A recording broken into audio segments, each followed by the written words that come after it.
Jonas capítulo 4. Todos acharam? Jonas capítulo 4. Mas Jonas ficou muito aborrecido e com raiva. Ele orou ao Senhor e disse: Senhor, não foi isso que eu disse, estando ainda na minha terra?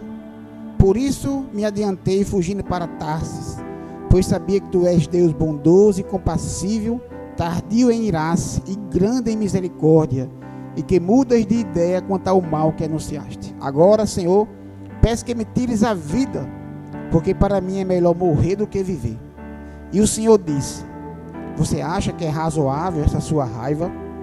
Então Jonas saiu da cidade e sentou-se no lugar a leste da mesma. Ali construiu um abrigo, sentou-se na sombra para ver o que aconteceria com a cidade. Então o Senhor Deus fez crescer uma planta por cima de Jonas, para que fizesse sombra sobre a sua cabeça, a fim de o livrar do seu desconforto. E Jonas ficou muito contente por causa da planta. Mas no dia seguinte, ao amanhecer, Deus enviou um verme que atacou a planta e ela secou. Quando o sol nasceu, Deus fez soprar um vento leste muito quente. O sol bateu na cabeça de Jonas, de maneira que ele quase desmaiou. Então pediu para morrer, dizendo: para mim é melhor morrer do que viver. Então Deus perguntou a Jonas: você acha que é razoável essa sua ira por causa da planta? É tão razoável que até quero morrer. E o Senhor disse: você tem compaixão da planta que não lhe custou nenhum trabalho. Você não a fez crescer.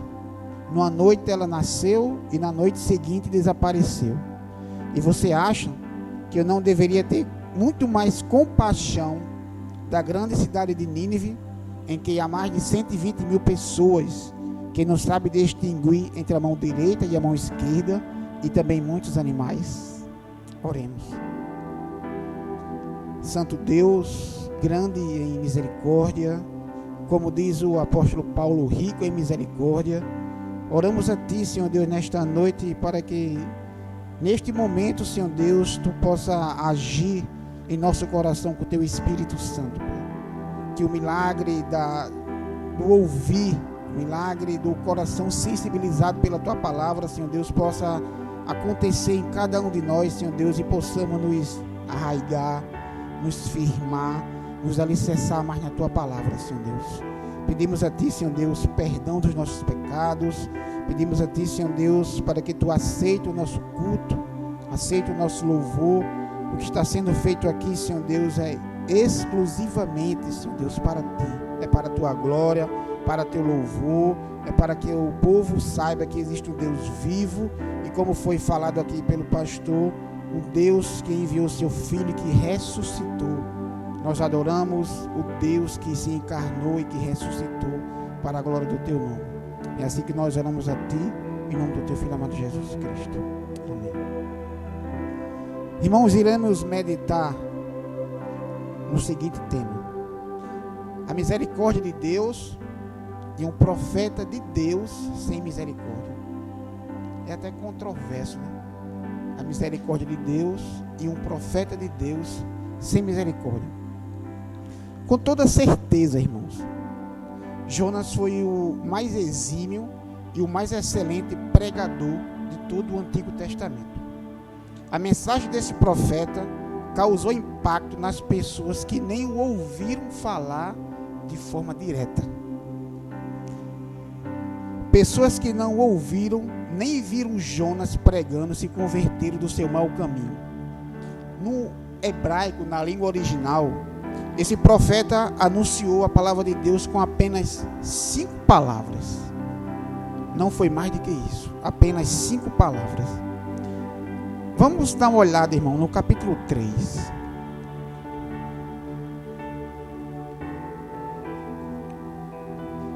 Conforme o capítulo 3 do livro de Jonas, esse profeta anuncia a palavra de Deus de forma magnífica. Toda uma cidade se converte ao Senhor Deus. Inclusive, um detalhe que muitas vezes a gente passa despercebido: até os animais, eles entram em jejum.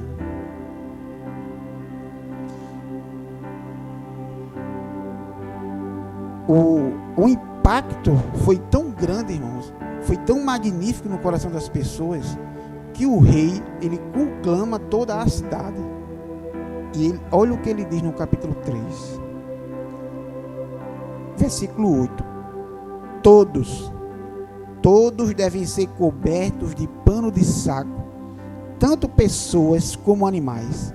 Então clamarão fortemente a Deus e se converterão, cada um do seu mau caminho, e da violência que há em suas mãos. Todavia, irmãos, no capítulo seguinte, somos informados que esse profeta, ele fica na tocaia. Olha o capítulo 4, versículo 5. Então Jonas saiu da cidade e sentou-se a leste da mesma. Ali construiu um abrigo, sentou-se na sombra para ver o que aconteceria com essa cidade. Imagine só, irmão. O cara saiu pregando dentro de Mangabeira. Toda Mangabeira se converte. Todavia ele fica no bancário, tentando se convencer de que Deus iria reverter o que Deus tinha feito lá. Ele fez a coisa correta com a motivação errada.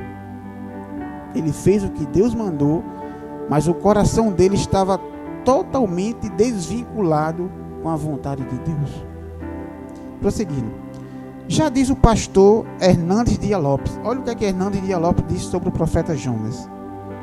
Ele diz que Jonas, em sua anunciação da palavra do Senhor, foi bem mais sucedido do que o próprio Jesus. Ou seja, ele quer dizer que Jonas teve um impacto em sua palavra na totalidade. Toda a cidade se converteu. Por outro lado, Jesus Cristo, quando ele está pregando, muitos o abandonam, muitos não dão ouvido a ele e outros o assassinam. Então Hernandes Dias Lopes diz que ele teve mais sucesso na sua anunciação na palavra do que o próprio Jesus. Muitos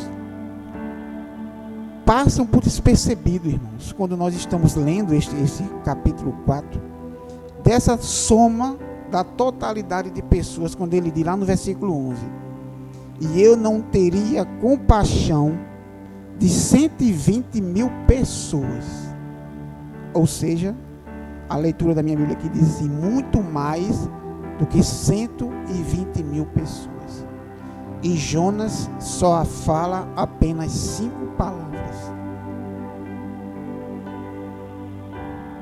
Pessoas saem, irmãos, de seus países para outros países para pregar o Evangelho.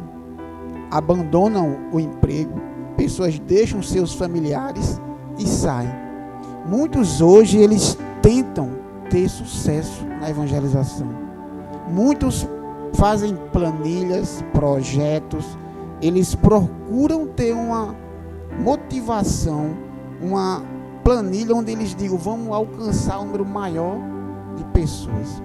E a gente está vendo aqui um profeta que ele sai com a motivação errada, sai sem nenhum constrangimento em seu coração e anuncia o Evangelho e todos se convertem, irmãos. E fica uma pergunta, irmãos: qual é a melhor forma de anunciar o Evangelho? Será que nós temos que tomar, por exemplo, o profeta Jonas? Prosseguindo, podemos afirmar, irmãos, que os leitores dos dias atuais, eles passam de percebido esse final do capítulo 4 de Jonas. Vamos supor, irmãos, que o livro do profeta Jonas terminasse no capítulo 3. Que profeta magnífico, né, irmãos? Que homem maravilhoso. Como Deus usa uma pessoa de forma tão magnífica a ponto de toda uma cidade se converter do seu mau caminho. E eu coloquei aqui, irmãos, quem eram essas pessoas? Para quem Deus manda Jonas pregar?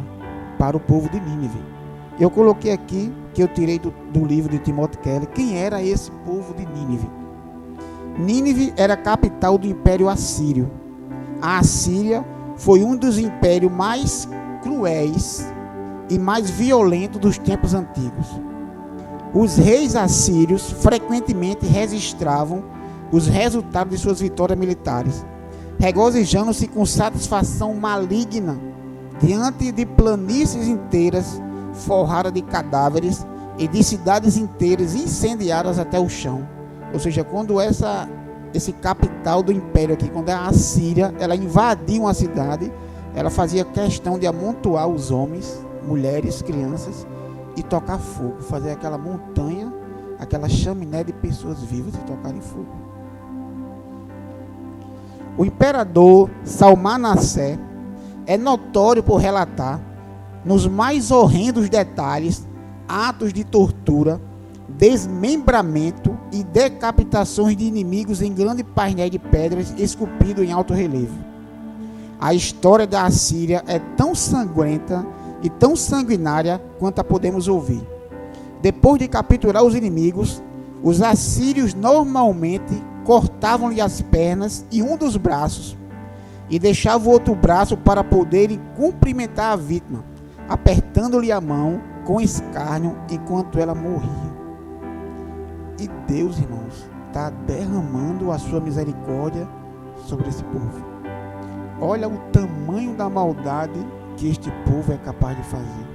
Eles cortam as pernas, ele corta um braço e fica olhando e rindo enquanto o cara está morrendo.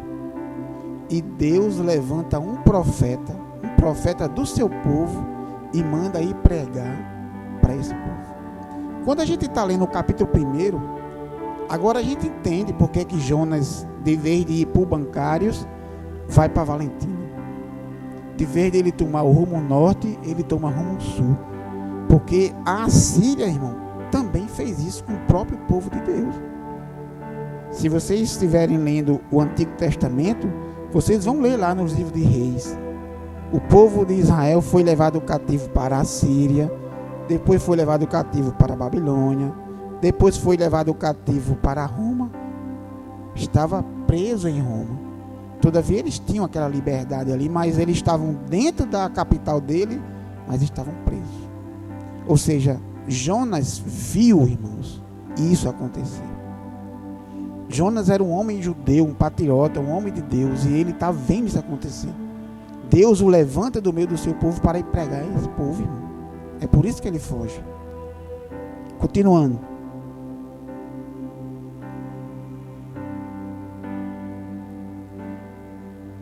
Forçavam os familiares das vítimas a desfilar carregando a cabeça de seus entes queridos espetada no alto de estacas de madeira. Ou seja, o filho pegava a cabeça do pai, colocava, como esse celular está aqui, ó, e andava nas cidades. Era uma das maldades que esse povo também praticava, irmão. Arrancavam a língua dos prisioneiros e esticavam seus corpos com cordas para poderem ser esfolados vivos e ter a pele exposta nas muralhas da cidade. Queimavam adolescentes vivos. E a gente fica se perguntando, né, irmão? Muitas vezes a gente diz assim: esse cara se converteu. A gente conhece o indivíduo, conhece a história do indivíduo e diz: esse cara se converteu. A gente tem o caso da Suzana Rustoff, né? Ela hoje é pastora. Fez um curso de teologia dentro da igreja, dentro da prisão lá, e hoje é pastora. E a gente viu, a mulher matou o pai e a mãe de forma brutal, e hoje é pastora. Ou seja, se for a obra de Deus na vida dela, de fato e de verdade, a gente aceita, mas fica assim se perguntando: Deus é misericordioso de verdade, irmão? Como é que Deus pode alcançar um povo desse? Como é que Deus pode chegar perto de uma mulher dessa? Como é que Deus pode quebrantar o coração de uma mulher dessa? Deus usa a nação de Nínive para demonstrar sua grande misericórdia para com o povo pagão, que é sensível à sua voz, enquanto o seu próprio povo está com o coração endurecido por causa do pecado. O livro de Jonas, irmãos, é claro em mostrar a grande misericórdia de Deus. Todo o enredo do livro é marcado pela palavra misericórdia, ou pelo princípio que demonstra a misericórdia de Deus. Enquanto o profeta de Deus se recusa a evidenciar esta misericórdia, enquanto ele diz não a deixar claro esta misericórdia, o livro relata que ele próprio é indigno da misericórdia de Deus. Quando a gente vê lá no capítulo 1, vamos abrir lá no capítulo 1. Capítulo 1, Deus chama o profeta. Todavia o profeta foge e Deus mostra misericórdia para Jonas e para os marinheiros. Está ali aquela agonia, aquele povo afundando, e eles ali jogam Jonas dentro do mar. O mar se acalma, os marinheiros louvam a Deus pela graça recebida. E o que é que Deus faz com Jonas? Ele ordena a um grande peixe que salve a vida dele. Deus usa a misericórdia para com o próprio profeta. No capítulo 2, está lá Jonas dentro do grande peixe, já angustiado, sabendo que a vida dele está pelo fio. E Deus novamente usa de misericórdia com o profeta, fazendo o que, irmãos? O Senhor ordena ao peixe, e este vai lá na beira da praia e coloca Jonas lá. No capítulo 3, a gente está vendo essa grande maravilha que Deus está fazendo na vida desse povo, irmãos, que eu acabei de citar aqui, algumas características desse povo. O povo que esfolava, ele tirava a pele por completo e colocava numa muralha. Queimava adolescentes vivos. Matavam pessoas e faziam fogueira. Pegava a cabeça de um pai e mandava o filho desfilar com a cabeça do pai e pendurar numa estaca. Matavam o próprio povo de Deus. Eu não sei, irmão, se é no cativeiro assírio ou se é no cativeiro babilônico, que os povos judeus eles começam a olhar assim para as crianças e já desejar comer as crianças. Eles, sabe qual é, pastor? Eles estavam encurralados, o exército encurralou eles dentro de Jerusalém, e eles ficam ali já olhando para as crianças assim, porque não tinha comer, não tinha água, não tinha mais nada. E o exército assírio estava querendo invadir, ou era o babilônico. E ele já começa a olhar para as criancinhas assim, vendo assim como se fosse um galeto. O povo de Deus sofreu na mão desse povo, irmãos. Quando Deus manda Jonas pregar para esse povo, Jonas diz, não tem como. Como é que eu vou fazer isso, Senhor? No capítulo 4, irmãos, quando a gente chega aqui no capítulo 4, a gente está vendo um grande confronto de Deus com o profeta. Esse profeta, ele entra numa angústia grande, irmãos. Olha o que ele diz. Jonas fica muito aborrecido e com raiva. Ele diz, Senhor, para mim é melhor morrer. Se é para esse povo se converter, é melhor que eu morra. Vocês estão vendo o conflito, irmãos, que está tendo entre a grande misericórdia de Deus e um profeta que Deus levanta que não tem um mínimo de misericórdia, um mínimo de amor por aquele povo. Às vezes, irmão, nós estamos tão insensíveis à palavra do Senhor que também nós nos colocamos nesse patamar aqui. Às vezes a graça de Deus nos abunda de forma tão imensa que às vezes a gente esquece que Deus também usou de misericórdia para conosco. A gente segue, irmãos, um Deus vivo, um Deus maravilhoso que usou dessa misericórdia com esse povo aqui também conosco. Não se engane, irmãos. Eu vou dizer aqui o que é misericórdia. Eu coloquei aqui. A misericórdia, irmãos, ela está sempre entrelaçada com a culpa, com o pecado. A misericórdia é Deus deixando de exercer a sua justiça para conosco. Ele age com misericórdia. E tem a graça de Deus, que muitas vezes a gente se confunde, graça e misericórdia. A graça é Deus nos abençoando quando nós não merecíamos. A misericórdia, ela está sempre ligada ao pecado, à ira de Deus, ao que nós fazemos de errado. Então Deus usa de misericórdia, deixando de nos punir. Já imaginou, irmão, se nós não saboreássemos dessa misericórdia de Deus? Se nós estivéssemos juntando brasas vivas sobre nossas cabeças, como diz a Bíblia, para o dia do juízo final. Como diz Paulo lá em Romanos, capítulo 1, Deus esqueceu esse povo. Deus deixou esse povo à vontade para que esse povo peque cada vez mais para um dia ele saborear da ira de Deus de forma grandiosa. Mas Deus foi assim conosco, não, irmãos. Deus, como diz Paulo em Efésios capítulo 2, foi rico em misericórdia para cada um de nós. E eu citei aqui, irmãos, 3 pontos. Por que é que esse profeta, ele se distinguiu como um profeta sem misericórdia?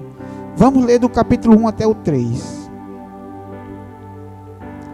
Mas Jonas ficou muito aborrecido e com raiva.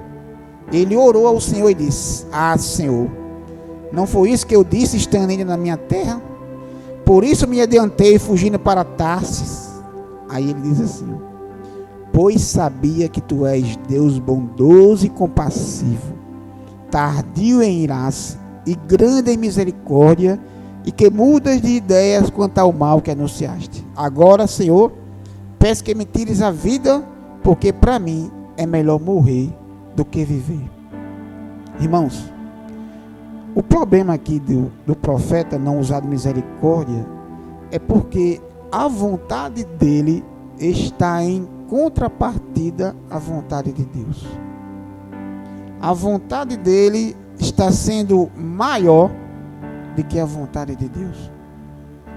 O relacionamento com Deus, irmãos, deve estar acima dos nossos interesses. Eu não posso dizer a Deus: ah, Deus, eu vou te servir, mas tu não vai salvar fulano, tu não vai salvar cicrano, tu vai fazer assim comigo, viu? Olha, Deus, eu vou me converter, mas eu vou aqui ditar as regras. Eu vou dizer como é que deve ser. Às vezes acontece isso conosco, irmãos. Acontece isso aqui com Jonas. Jonas era um profeta. Jonas era patriota, irmãos. Ele amava a sua nação. Ele amava a sua nação. Todavia, estava tendo esse confronto entre a vontade dele e a vontade de Deus. Ele não queria pregar as nações. Ele não queria ir. Ele dizia que o povo não tinha a capacidade de merecer a misericórdia de Deus. Ou seja, a vontade dele estava se sobrepondo à vontade de Deus. Será que acontece isso conosco, irmãos? Será que muitas vezes a nossa vontade não reina, não se sobressai, não fica mais em evidência, não fica mais exposta de que é a vontade de Deus? A vontade de Deus sendo diminuta em nossas vidas e a nossa vontade esbanjando. É isso que está acontecendo aqui, irmãos. A ponto dele dizer: para mim é melhor morrer de que ver a tua vontade sendo realizada assim. Irmãos, como diz o pastor Adivanda, né? A guisa de aplicação, se agarre com ela daí que eu me agarro com ela daqui. A vontade de Deus é soberana, irmãos. Ela deve estar acima da nossa, irmãos. Se terminasse no capítulo 3, como já falei, esse profeta seria louvado. Teríamos até ciúme dele, inveja dele, dizer como esse cabo conseguiu. Mas quando a gente lê o capítulo 4, vai por tudo por água abaixo, irmãos. Porque está mostrando que a misericórdia de Deus deve triunfar. A vontade de Deus deve estar acima da nossa, irmãos. E muitas vezes a gente peca, irmãos, sabendo. Muitas vezes a nossa vontade reina, prevalece. Nós tendo o conhecimento de que essa não é a vontade de Deus, irmãos. Tem uma história lá do pastor Cleito, viu, pastor Adivando? Um adolescente da igreja chegou nele e disse: pastor, eu estou namorando com fulano. E como o pastor Cleito já conhecia a comunidade toda, aquela coisa toda e tal, e o pastor disse: fulano, não dá certo. Não, pastor, dá não, irmão, porque ele não é cristão. Aí, sabe o que foi que ela disse, irmãos? O tataravô dele foi. 15 geração passada foi. E o pastor disse: irmã, não dá certo, tem que ser ele. E ela desobedeceu o pastor e ela, com poucos meses, engravidou, o cara foi embora e foi aquele moído todo. Ou seja, irmãos, a gente sabe, conhecemos, sabemos qual é a vontade de Deus. E a nossa sobrepuja. E a nossa reina. Está errado, irmãos. É isso que acontece aqui. A vontade do profeta estava em contradição com a vontade de Deus. Irmãos, devemos nos ajoelhar diante de Deus, buscá-lo quando isso estiver acontecendo, irmãos. A vontade de Deus é boa, perfeita e agradável, já diz o profeta Paulo, já diz o apóstolo Paulo. Ela é que nos guia, irmão, ela é que nos dá o norte, ela é que nos orienta para nós experimentarmos o que é bom, o que é a dádiva de Deus para nossas vidas. Capítulo 4, versículo 4 e 5, irmãos. O primeiro ponto que eu citei é sobre a vontade do profeta estar sobrepondo a vontade de Deus. Capítulo 4, versículo 4 e 5. Olha o que é que diz. E o Senhor disse: você acha que é razoável essa sua raiva? Então Jonas saiu da cidade e sentou-se no lugar a leste da mesma. Ali construiu um abrigo, sentou-se na sombra para ver o que aconteceria com a cidade. Aqui está acontecendo, irmão, o problema da autojustificação. Só eu sou merecedor da misericórdia de Deus. Jonas estava com raiva pela ação de Deus nos ninivitas, irmãos. O problema da autojustificação, irmãos, e isso é coisa que tem invadido os nossos lares, as nossas igrejas. Contexto atual, nós nos justificarmos, né? Nós nos auto-justificarmos. Fulano está errado, ciclano está errado, eu que estou certo. E aí gera um desconforto, gera uma discussão. Quando o profeta anuncia, irmãos, o rei levanta-se e diz: vamos todo mundo jejuar, vamos todo mundo agora deixar o mau caminho, vamos todo mundo agora deixar de matar o povo, deixar de esfolar as pessoas, deixar de decapitar as pessoas. Vamos agora clamar a Deus, vamos buscar a Deus para saber se Deus tem a capacidade de nos perdoar. Está no versículo 8 do capítulo 3. Versículo 7 do capítulo 3, e diz assim, ó: e mandou proclamar e divulgar em Nínive o seguinte: por mandato do rei e dos seus nobres, ninguém, nem mesmo os animais, bois e ovelhas, pode comer coisa alguma. Não lhe dê pasto, nem deixe que bebam água. Todos devem ser cobertos de panos de saco, tanto as pessoas como os animais.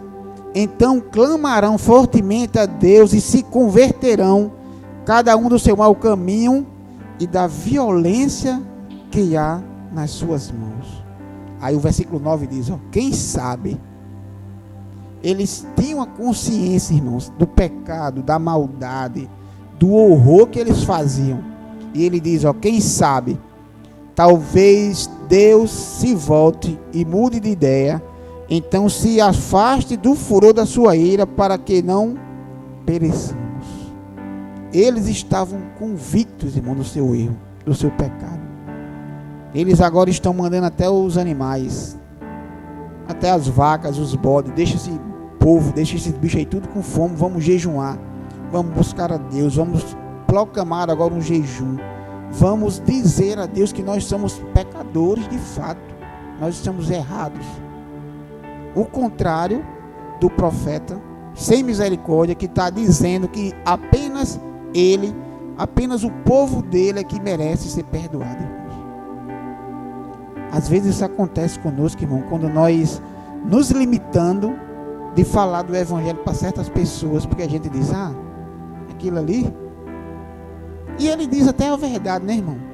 Às vezes a gente diz até a verdade, só a graça de Deus. E se não for só a graça de Deus, o que vai ser, irmãos? Se não for só a misericórdia de Deus, o que vai ser? A minha é a misericórdia? É a minha graça que vai alcançar aquele povo? Não, irmãos. O que vai alcançar é a misericórdia de Deus mesmo. Então nós devemos estar em prontidão, irmãos. Aproveita o tempo para anunciar o evangelho.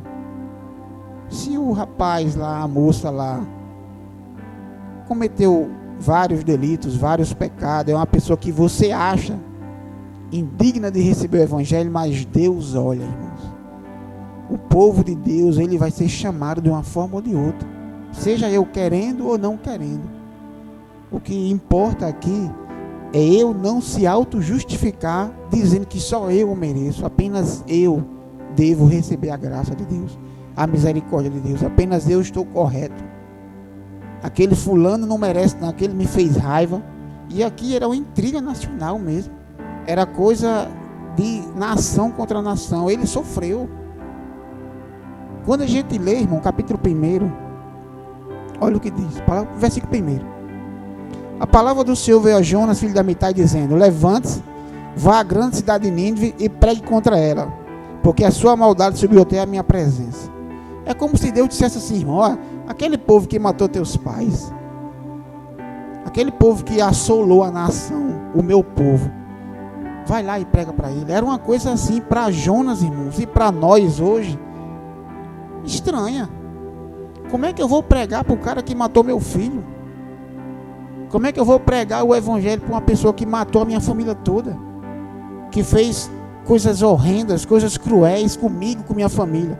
Como é que eu vou ter a capacidade, eu como ser humano, como pecador, de ir lá e anunciar o evangelho, irmãos? Mas é isso que Deus está dizendo a Jonas. É isso que Deus está dizendo: ó, Jonas, aquele povo que assolou a cidade, que acabou com tudo, que matou muita gente do meu próprio povo, vai lá. E Jonas pode ter ficado com medo, irmãos, não pela a raiva que ele estava, mas com medo de chegar lá e ser morto.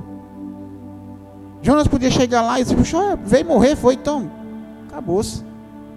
Por isso que ele foge. Mas, irmãos, o chamado de Deus para nossas vidas deve estar em alta, deve ser cumprido. Nós não devemos temer, irmãos. Já diz o Evangelho de Lucas aqui no capítulo 14, 15, se eu não me engano: não temam aquele que pode matar apenas o corpo. Devemos temer aquele que tanto mata o corpo como joga no inferno a sua alma. É 14 ou 15 de Lucas.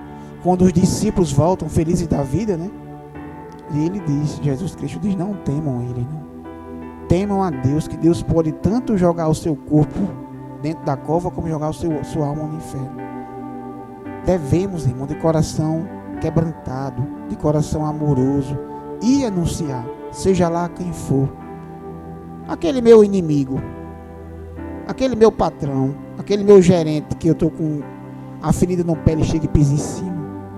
Aquele cara que manda fazer uma hora extra sem eu querer. É a esse povo que nós devemos anunciar o evangelho, irmãos. É essa pessoa que Deus diz: vá lá, mesmo colocando a sua própria vida em risco, vá lá. É por isso que o tema da mensagem, irmãos, é a misericórdia de Deus e o profeta de Deus sem misericórdia, porque Jonas estava colocando isso acima da vontade de Deus, irmãos. A vontade dele acima da vontade de Deus, a sua autojustificação acima da vontade de Deus. E um terceiro ponto, irmãos, do capítulo 9, do capítulo 4,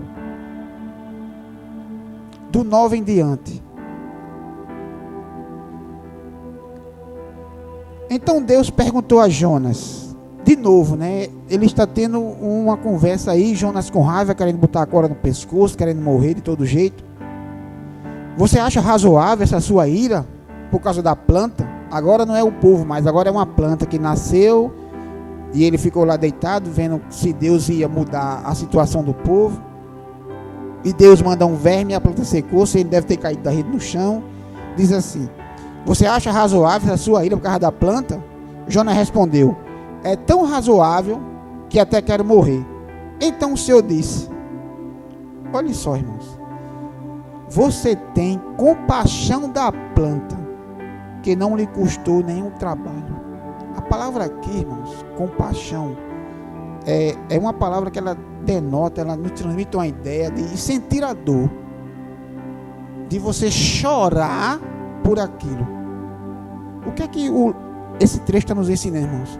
Jonas teve a capacidade de chorar, de se lamentar por uma planta que nasceu hoje, amanhã secou, mas não teve essa mesma compaixão, essa mesma dor pelo povo que estava morrendo no pecado. E Deus continua: você não a fez crescer, numa noite ela nasceu e na noite seguinte desapareceu, e você acha que eu o Deus criador do céu e da terra, o Deus criador do mundo, o Deus criador dos seres humanos. Você acha que eu não deveria ter muito mais compaixão? Ou seja, irmãos, Jonas foi capaz de chorar, de derramar lágrimas por uma simples planta, e não teve a capacidade de chorar, de lamentar pelo povo que estava morrendo no pecado. Jonas não tinha amor, irmãos. Ele não tinha amor por aqueles que estavam morrendo no pecado. E muitas vezes, irmão, isso acontece conosco. Vemos pessoas que estão se afogando no pecado, que estão no lamaçal do pecado, e nós temos a oportunidade de dizer: irmão, passamos para lá e passamos para cá, e indo de lanta, de ponta, e não abrimos a boca para dizer: irmão, teu pecado está te matando. Deus está te julgando por causa do teu pecado. Anunciar o evangelho, a boa nova, irmãos. Cristo morreu para te salvar, irmãos. Passamos para lá e para cá, e nenhum sentimento de amor, de compaixão, de misericórdia. O nosso coração, como disse o pastor aqui, não está ardendo quando vemos pessoas nessa situação, irmãos. É mais fácil a gente dizer: vai, miserável, para o inferno, do que nós pararmos 2 minutos e pregar o evangelho. Estamos tendo mais amor por coisa do que por pessoas, por objetos, por cadeira, do que pelo um ser humano. É isso que está sendo dito aqui, irmãos. Esse profeta aqui, ele teve mais compaixão de uma planta. Ele chorou, ele sentiu a dor da planta. E não estava sentindo a dor daquele povo, mesmo que aquele povo fosse cruel, que aquele povo fosse miserável, né? Mas ele não está nem aí. Eu acredito que ele está desejando a morte. Morre, miserável, vai lá para o inferno e tal. E como é que a gente está se comportando, irmãos? Pessoas estão passando ao nosso lado, na nossa frente, sentando na cadeira do lado, no trabalho, no colégio, e nós não temos a capacidade de anunciar o evangelho, de pregar o evangelho. A gente sabe, o destino dos ímpios é a condenação eterna. Nós temos que divulgar, irmãos, que anunciar o evangelho. Ele aqui estava com o coração pedrado, estava aqui com um sentido de nacionalidade, de patriotismo, de amor apenas à sua nação, apenas ao seu povo, apenas àquele reduto, aquele escolhido, aquele povo pequeno ali. E muitas vezes é assim conosco, irmãos. Estamos restritos apenas a um certo número de pessoas. Isso não se abrange, isso não se abre como um leque. Muitas vezes a gente tem a oportunidade de evangelizar, orando, dizimando, ajudando, fazendo uma coisa ou outra, irmão, mas estamos na luta. Estamos fazendo algo, pedindo a Deus, clamando, buscando, orando, ajudando, divulgando, fazendo alguma coisa, irmãos. E muitas vezes nós passamos despercebidos por isso. Muitas vezes ficamos à deriva. Eu já estou salvo, minha esposa está ali, está salva, meu filho está ali, está salvo, minha filha está aqui, pronto, já estou de boa. Já está para mim tudo tranquilo, né? Parou por aqui. Mas os meus vizinhos, os meus irmãos, o povo do meu trabalho, eles não merecem receber a misericórdia de Deus, irmãos? Eles não merecem conhecer. Olha o que é que ele diz no versículo 11, irmãos. Aqui, ó. Deus vai falar daquele povo ali, ele vai dizer: e eu não deveria ter compaixão da cidade de Nínive, em que há mais de 120 mil pessoas. Ele vai dizer uma característica dessas pessoas: que não sabe distinguir entre a mão direita e a mão esquerda. Esse povo é cego, irmãos. Esse povo é carente da palavra de Deus. Esse povo é surdo para o evangelho, é cego para as coisas de Deus. Eles não sabem o que estão fazendo. Então Deus, com a sua graça, está mandando o profeta ir lá, para que eles possam abrir os olhos, para que eles possam ouvir o evangelho. Muitas vezes eu sento do lado, irmão, com pessoas que ficam um dia todinho vendo um vídeo pornográfico. Eu trabalho 24 horas com um homem que vê vídeo pornográfico. E eu disse até a Lucília um dia desse, isso me incomoda muito, porque ele passa o dia todinho chamando palavrão, dizendo isso, dizendo aquilo. Não vou nem dizer aqui porque não convém. Mas é um homem totalmente bruto, ignorante, que de vez em quando eu dou uma catucada nele, falo do evangelho, falo de Deus. Entendeu? Mas eu podia dizer, miserável, vai para o inferno. Quando tu morrer, tu vai direto para o inferno. Teu ingresso já está pago. Mas não é assim, irmãos. Devemos ter compaixão das pessoas, amar. O amor deve explodir em nosso coração. As lágrimas devem descer, irmãos, de amor por esse povo, irmãos. Se nosso coração estiver alicerçado, arraigado apenas em nossos parentes mais próximos, aí eu pergunto como Jesus diz, o que é que demais você está fazendo? O que é que demais estamos fazendo, irmãos?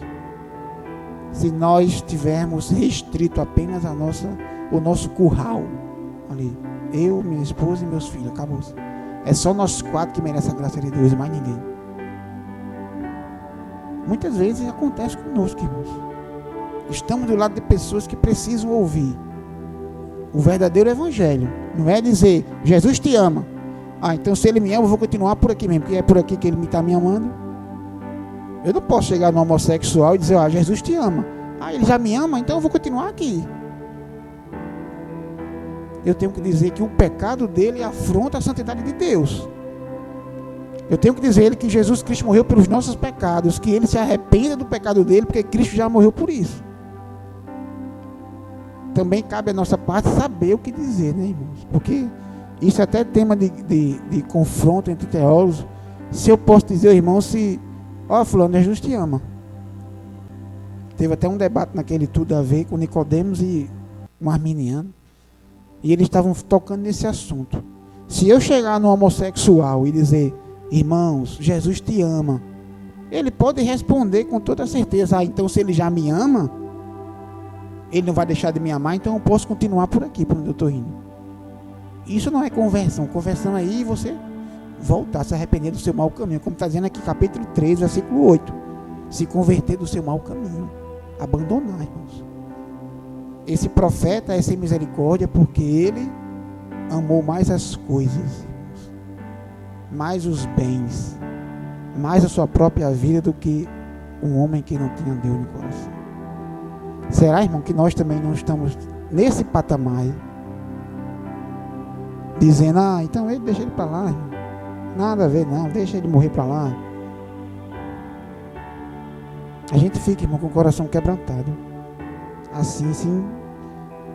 Eu estava trabalhando ontem e mandaram eu ir lá na Caixa Econômica ali no Bessa, aquela Caixa Econômica ali do lado do Carrefour, né? Disse que tinha um homem lá pedindo dinheiro ao povo, forçando o povo a pedir dinheiro, né? Quando a gente chegou lá, tinha um rapaz lá, uns 20 anos, 22 anos, estava com um papelão no chão, dentro da Caixa Econômica lá, né? Um papelão. O travesseiro dele era uma chinela havaiana que ele tinha e ele estava lá. Consequentemente, ele estava todo cagado, todo obrado. E a gente chegou perto dele, conversou com ele, perguntou o nome dele, ele disse que era Ricardo, alguma coisa assim. Você mora onde? Você mora no bairro do Novaes, lá do extremo do lado, né? E ele disse, não, irmão, eu estou com pneumonia. Não, com pneumonia não, com tuberculose. Isso, eu estou com tuberculose. Aí o cara já se afastou assim. Eu disse, mas você não tem ninguém? Não, minha família está lá ainda, é porque eu ando na rua e tal, não sei o quê. E eu fiquei ali sem saber o que fazer. Não podia fazer muita coisa, porque eu estava trabalhando. Ele estava lá na situação que não podia colocar dentro da viatura, porque não tinha para onde levar. O hospital não aceita se não houver um chamado. Mas eu fiquei assim, esse cara vai morrer aí. Ninguém tem misericórdia de um cara desse. Todo mundo acha ele como indigente. Alguém deve ter ligado e se incomodado com ele ali, porque ele não estava nem em condições de andar, quanto mais de pedir dinheiro. É desse tipo de pessoas, irmãos, que nós devemos ter misericórdia. Desse tipo de pessoas que nós devemos chegar, se ajoelhar ali, conversar com ele e fazer alguma coisa assim. Pelo menos orar pela vida dele. buscar algo para a vida dele, irmão, porque ali ele vai se acabar ali, estava com tuberculose. O Estado não está nem aí, a prefeitura também não, muito menos, para esse tipo de pessoa que estão abandonando nas ruas. Muitas vezes o povo cristão, o povo de Deus, na praia ali tem muitos que andam de carro, distribuindo quentinha, distribuindo almoço, aquela coisa toda e tal. Mas para o número de cristãos que nós temos no Brasil, isso ainda é muito pouco. Para o número de cristãos que nós temos no Brasil, isso ainda é muito pouco, irmãos. Distribui apenas quentinho, é muito pouco.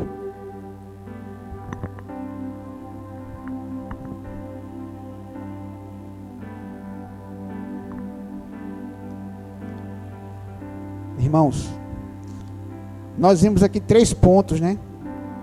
Primeiro, que a vontade do profeta estava acima da vontade de Deus. O segundo ponto foi sobre a sua autojustificação. E o terceiro ponto estava sobre o amor do profeta acima, né, das pessoas. Ele amava mais as coisas do que as pessoas. Mas, irmãos, quando nós lemos, quando a gente lê o livro de Jonas, irmãos, o que é que nos chama a atenção? O que é que a gente pode aprender sobre esse livro aqui, irmãos? Muitas vezes, o livro de Jonas é conhecido pelo quê? Pelo que o livro de Jonas é conhecido, irmãos? Pelo peixe. Muitas vezes meus filhos chegaram em casa em Painho, a professora na escola bíblica dominical falou sobre Jonas, sobre o peixe lá, que engoliu tal, aquela coisa toda e tal. Mas deixa eu fazer uma pergunta a vocês, irmãos. Será que o livro do profeta Jonas está aqui, na palavra de Deus, para falar do peixe? Será que essa é a mensagem, irmãos? Será que a mensagem de Deus para nós hoje é dizer que o cara foi engolido pelo peixe, o peixe mastigou assim, vixe, como é ruim? Ah, eu aprendi sobre um peixe que engoliu um cara assim no livro. É isso que a Bíblia quer nos ensinar, irmãos? É não, irmãos. A Bíblia quer nos ensinar, irmãos, que hoje nós temos um profeta melhor do que Jonas. Esse profeta aqui, ele não tem a misericórdia, mas o nosso profeta tem misericórdia, irmãos. Jesus Cristo é o nosso melhor profeta, irmãos. Jesus Cristo teve misericórdia de cada um de nós, irmãos. Ele foi capaz de deixar o seu reino, a sua glória, descer, ser humilhado. Isso, irmãos, é colocar a vontade de Deus acima da dele, irmãos. Isso é colocar, irmãos, o amor pelas pessoas acima das coisas, irmãos. O texto lá de Hebreus diz que ele sentiu as nossas dores. Ele sabe o que é padecer, porque ele desceu aqui, irmãos, cheio de graça e de misericórdia por cada um de nós, irmãos. E isso, irmãos, deve fazer parte de nossa vida. Eu distribuo misericórdia porque um dia, hoje eu saboreio a misericórdia de Deus. Eu posso divulgar a todo mundo que hoje a misericórdia de Deus me alcançou, irmãos. Eu tenho um novo e melhor profeta. Jonas foi um profeta sem misericórdia. Jesus Cristo, irmãos, foi aquele que desceu, se encarnou, se humilhou e morreu por cada um de nós para demonstrar sua misericórdia por cada um de nós, irmãos. Eu coloquei aqui uma conclusão. Eu tirei do livro do Hero Wisby. Ele diz assim: no capítulo 1, Jonas é como o livro do filho pródigo. Você lembra aquele filho pródigo lá de Lucas 15? Isso é palavra do Hero Wisby, viu? Insistindo em fazer as coisas do seu próprio modo, como ele quer fazer, do jeito que ele quer fazer. Aí o Hero Wisby diz assim: no capítulo 1, Jonas é o filho pródigo, que pede o dinheiro ao pai, que vou fazer assim agora, viu meu pai, vou embora, vou agora. E ele continua. Enquanto no capítulo 4, aqui no capítulo 4, nesse confronto que ele está tendo com Deus, ele é como o irmão mais velho do filho pródigo. É crítico, egoísta, latiturno, irado, infeliz com o que estava acontecendo. Estava a ponto de botar uma corda no pescoço, morrer, porque Deus salvou a vida daquele povo, irmãos. Todavia, irmão, Jesus Cristo, ele morreu por cada um de nós. Ele deu a vida por cada um de nós. Qual foi o primeiro louvor que nós cantamos aqui, irmãos? Ainda lembra?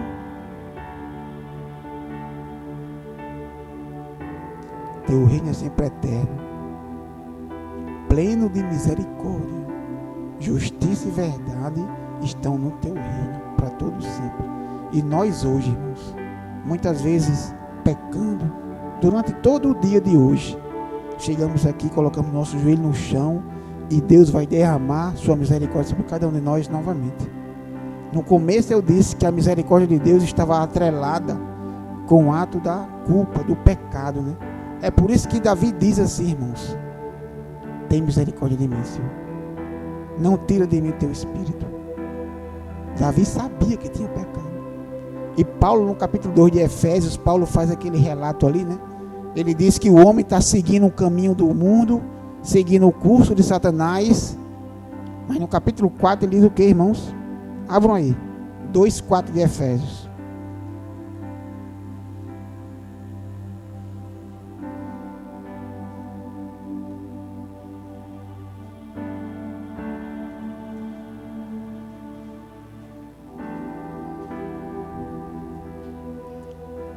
Vamos ler do primeiro, capítulo 2, versículo 1. Ele diz assim: Ele lhes deu vida quando vocês estavam mortos em suas transgressões e pecados, nos quais vocês andaram no outro tempo, segundo o curso deste mundo, segundo o príncipe da potestade do ar, do espírito que agora atua nos filhos da desobediência.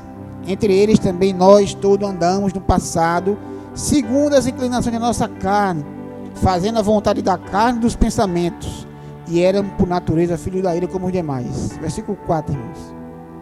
Mas Deus, sendo rico em misericórdia, Deus está levando em consideração a sua graça, irmãos. Deus está levando em consideração o seu amor, a sua graça, a sua misericórdia, e está esquecendo do pecado desse povo aqui, irmãos, que estão seguindo a trilha do demônio, do diabo, sendo capaz de sofrer a ira de Deus. Aí Deus diz assim: eu sou rico em misericórdia, o meu amor faz com que eu possa esquecer isso que vocês estão aí. Esse é o Deus que nós servimos, irmãos.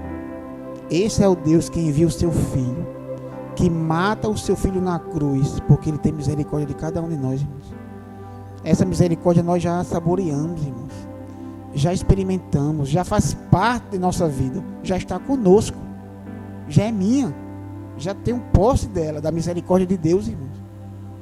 Agora ele diz que nós somos como que arautos de Deus, capítulo 2 de Coríntios, para divulgarmos, irmãos, eu era assim, fazia assim, e agora Deus me transformou, a graça dele me alcançou.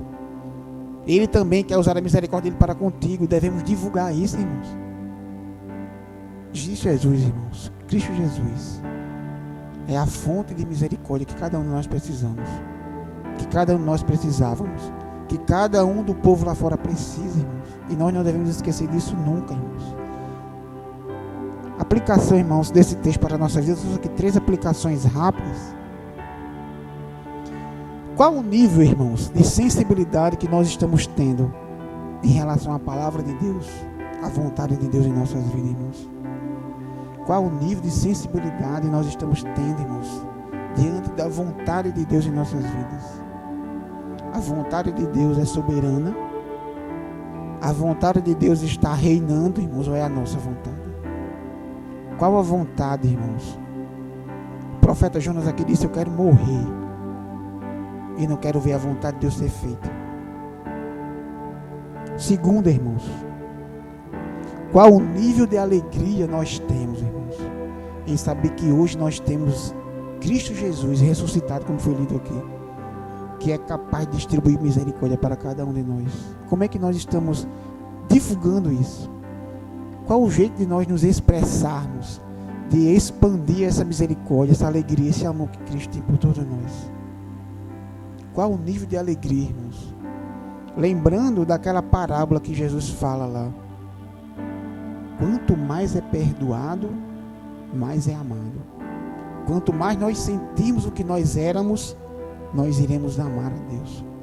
Quando eu saber que era prostituto, miserável, que ia para o inferno, quando eu entender que isso era um mal na minha vida, eu vou amar mais a Deus, porque Ele fez por mim, irmãos. E isso deve ser um nível de satisfação plena em nossas vidas, irmãos. Eu não tenho como andar daqui para a penha de joelho, subir a escadaria da penha de joelho para, ó Deus, agora eu estou te entregando o que tu já me deu. Não temos. O que nós devemos fazer é só ter um grau alto de alegria em Deus, de satisfação em Deus, de louvor a Deus. É só isso que eu pego.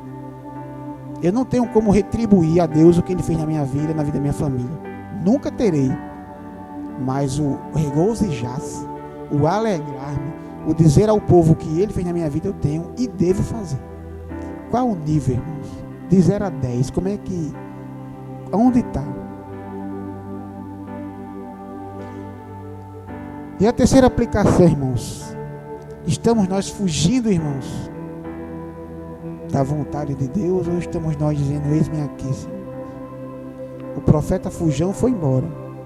O nosso melhor profeta disse, eis-me aqui. O nosso Jesus Cristo disse, eis-me aqui para entregar a minha vida à tua vontade, Senhor Deus. Estamos nós, irmãos, fazendo a vontade de Deus ou fugindo da vontade de Deus?